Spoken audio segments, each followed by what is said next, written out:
আসসালামু আলাইকুম বন্ধুরা, কেমন আছো সবাই? এই যে আজ শুটকি মাছ ভাজা তরকারি আনতে পারছি, শুটকি মাছের কোনো ঘ্রাণই নেই। আগে শুটকি মাছ ভাজতে গেলে ২-৪ বাড়ির মানুষ জানছিল। তো যাই হোক, এই যে শুটকি মাছগুলো তো ভাজা, আবার তেলত ভাজা নেমে নিয়ে ইনকা করে পুঁইশাক দিয়ে আনতে টানতে খায় টায় মুখবেন ফুল পায়। কারণ মোর বেটির ছেলের অসুখ ওই হাসপাতালত। তো হাসপাতালত আসে হায়রে ধীরে হাসপাতালতে চলুক একেবারে খাড়া হয়ে গেল দেখি টিপটিপানি পানি পড়ছে। তো ওই পানি খাড়া হয়ে পাখানা ভিডিও নিলো আর এতে কি সুন্দর ফুলের বাগান। উটকেরনা ভিডিও নিয়ে টিয়ে তারপরে আমরা ফির বার হয়ে আনি।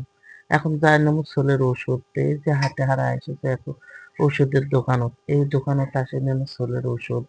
নিয়ে এখন যাবো হারায় নিমতলা পাকেতে। এই নিমতলা পার যাওয়ার আগে একটা ব্রিজ, এই যে আগের ব্রিজ একটা আর এই যে পরের ব্রিজ একটা।